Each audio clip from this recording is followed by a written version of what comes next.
On July 29, 2023, the boxing world witnessed one of the most anticipated fights of the modern era. Inside the electric atmosphere of the T-Mobile Arena in Las Vegas, two undefeated champions finally met in the ring. On one side stood the relentless pressure fighter, the unified champion, Errol Spence Jr.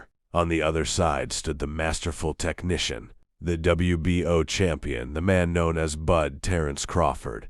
4 belts were on the line, the WBC, WBA, IBF, and WBO titles.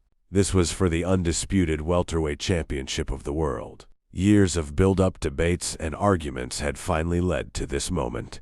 As both fighters made their way to the ring, the tension in the arena was almost overwhelming. Fans knew they were about to witness history. When the opening bell rang, the fight began cautiously. Spence immediately tried to establish his trademark pressure, stepping forward behind his jab and aiming to control the center of the ring. Crawford, calm and composed, studied him carefully. He started in his usual orthodox stance, measuring distance and timing. Spence attempted to dictate the pace early, throwing sharp jabs to the body and head. His strategy was clear: close the distance, apply pressure, and force Crawford into uncomfortable exchanges. But Crawford looked relaxed, almost too relaxed, in the early moments. Crawford was downloading information, watching, reading, timing Spence's rhythm. Then suddenly, Crawford began to respond with precise counterpunches. A sharp jab here, a quick right hand there. The accuracy was already becoming noticeable. As the rounds progressed, something interesting happened. Crawford switched from orthodox to southpaw. This is something he does better than all. Angles were different.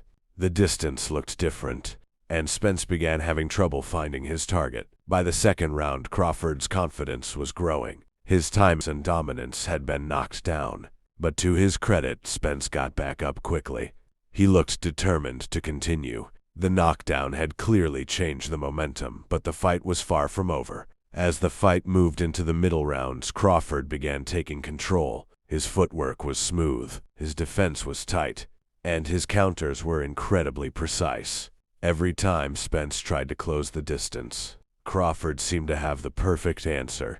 A sharp left hand, a sneaky uppercut, a quick combination that landed before Spence could react. Spence kept pushing forward, showing the heart of a true champion. He continued attacking the body and trying to break Crawford down with pressure. But Crawford looked sharper with every passing minute. The difference